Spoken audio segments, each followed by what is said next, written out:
Okay, people. Terrible job discouraging me from my second Camino. Terrible job. I'm reading more about it and I'm reminiscing about equipment that I had with me that there's a lot of really good how to pack light. My blog I have, how to keep things light as possible. I've even spent a little money and lightened up my poles, so I have good Lecky poles for the next Camino. Yeah. And I think I highly encourage you to spend a little money to lighten up what you have to get lighter versions of it. Even your backpack, do everything you possibly can. Because as the research says on the AT, Appalachian Trail, and the PCT, the Pacific Coast Trail, there's a correlation between how light your pack is and who finishes the walk. You will, you will not want to have a heavy pack. Having said that, I've conjured up some things that I had in my pack that are very lightweight, maybe altogether, maybe at a pound, which is huge number. However, please, please, please, listen to what I have to say. This is advice. You're mostly going to get stories on this video, on these vlogs, but this is real. This is good. This is good, people. Here we go. Bring these. They weigh nothing. You need around 4 or 5 of them. Why? Because when you hang your clothes up at night, as some people have said elsewhere, but they're right. So you're hanging up your laundry. You want to go out for dinner. The wind is blowing everywhere. If you pin it up, when you come back from dinner, it will not be all over the ground. Everybody else's stuff will be, in fact, clean and fresh and blowing in the wind because they probably put a paper clip. Also, the next day, if your socks are not completely dry, you can pin them onto the back of your backpack and hang them to dry, or else you'll be like me and you will be without one smart wool sock one day because you didn't pin it on your backpack and some apple farmer or something found a smart wool, another smart wool. They probably have a lot of socks because they're on the Camino. Okay, item number 2. While I did not use that, this is very light. I got this at, Walmart or Target. It was a couple bucks on sale, and it's a bracelet, but it's cord. It's a cord of string. If you ever needed to set up your raincoat or a little bit of a shade above you, you were going to need something to hold up a little tarp. Now, you should bring an emergency blanket with you.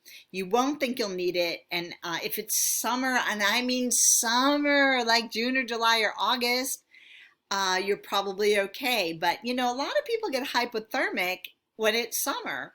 I was up in August at Glacier National Park, and 2 people had walked out, and it just got rainy and windy suddenly, and they both got really hypothermic. So I'm just saying, you have to be prepared that you might get cold. You could become hypothermic even in a summer situation if it just has if it's raining and the wind starts to blow. So have something that you can put up a little safety blanket. I also saw somebody on the pontoon. Don't do this, on the pontoon boat that goes from on the little water part of the Camino. If you do the spiritual variant, there was a guy there that was shivering nonstop because it was sleeting ice. We're an open boat, and I did have an emergency blanket with me, and I was cold also, so I had my sleeping bag out and it was wrapped around me and I was okay. But I worried about him. He just had shorts on, and I know he was getting hypothermic, but I don't know. I didn't think to give him my thermal, like, little safety blanket. I will next time. So if you're watching this, I'm so sorry. I saw you get too cold. Next time. Okay, so see this? You might be able to buy this in Europe. So, but bring a little wax. Do you see this? It weighs nothing. And if your tooth, something gets chipped, or, you know, you get your crown, things happen. If you have a little bit of wax with you, it's the difference between resting and fairly normal versus, not being able to eat or sleep because of a little of the scratching of your tooth against it. So, hey, pro tip, little bit of wax. All right, don't laugh. Don't laugh at this. I mean, everybody did laugh. Well, the people I work. I'm putting it on because, all right, this is ridiculous. No, I did not wear this. I did. I put this on every night. You are run down. Again, I walked in, no. I walked in March and April, and it was chilly. It was raining. It's Santiago getting closer. So one day, I think I literally saved myself from hypothermia. When I was on that boat, for example, I put this on. This I got for Amazon. It was on sale. It didn't match anything I had. It also, watch, you love it. Go to sleep. Tune out and hide and disappear from the world. It was absolutely made me feel safe and quiet, and I didn't have to bring blackout shades because I had this. Also kept my head warm so I could fall asleep. You're going to be run down, especially unless it's a really hot. So you look, this is like 2 ounces.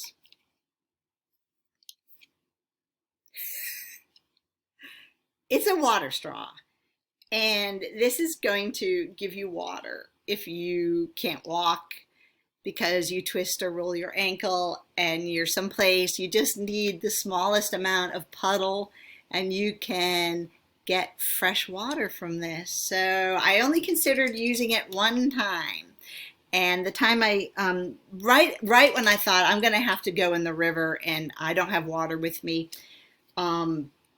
I thought, well, I'll just use my life straw and no big deal. And then right at that moment, you know what they say, the Camino provides, and there was a water fountain, and I filled up my bottle. But so I would bring one because it can save your life, and you can drink as long as it doesn't have chemicals, and as long as it's not salt water, you can safely drink it. Up to a year's worth of fresh water on this filter. So why mess around? Why are we bringing heavy things like extra boots and all this other stuff when you could bring something very light and practical? Okay. I think it's a good idea to have a compass and a whistle. You're not going to get lost. And if you get lost, you're not in the middle of wilderness. You will feel like that though. So having a whistle is not a bad idea for safety. I don't know how to use a compass. I'm not using the compass part. What's on the back? Thermometer. So in other words, you can shave off more weight by getting just a whistle. Just get a whistle. You need a whistle. Trust me, you're never going to use it mentally for the half an ounce or whatever. You'll be fine. And lastly, well, you're going to bring a hat, okay? Don't try to go without a hat, and make sure it's ugly and covers the back of your, oh, here we go. Covers the back of your neck. I got so many comments by people of how great my hat was because it covered the back of my neck. So I never had sun on the back of my neck. And a wide brim. This is, I'm sure, SPF fabric. Just do it. Just spend your money on things that make sense. Finally, I got laughed at by a couple European people because they think I'm silly, but this is worth the wait. Okay, so this vest has reflector on it. I'm going to tell you why you need it. One, you need to be seen.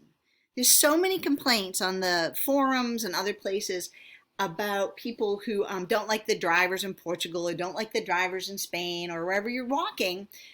But how often are you actually giving people a chance to see you properly? So please be part of the solution. I also wear bright green gaiters so I don't ruin my pants with mud and dirt, and it helps you work through brambles. And I had a taxi cab driver come up to me when I was someplace and go boom, boom, because he was happy to see bright green. As a taxi driver, he knows. So please make yourself visible. The other reason is when you walk all day long for weeks, you get a little sloppy. I have to tell you, you get a little arrogant and you get a little sloppy and you are a little too close to the traffic sometimes. You're not going to be in a lot of traffic, but there were days when I was grumpy and felt a little bit more invincible than I should have. And I did, however, force myself to wear my green vest on occasion. Very light. Please wear it to make yourself visible. You will feel better and you'll walk more smartly. Okay, I feel like I dropped something, but I didn't. So those are my pointers for extremely lightweight, extremely practical, and I think you'll feel a lot better if you just tuck those in your bag. And if you want a packing list, I have one on my blog, and there are just really good ones out there. So Google for light packing lists for women, and those folks will tell you how to don't take a lot of stuff. It's not worth it. It's not going to help you to have a lot of weight on your joints, and the lighter your pack, the more likely you are to finish your walk. All right, goodbye. I'm going to try to play that song Ultria for next time. All right, take good care. I hope this is helpful. I know it was. Goodbye.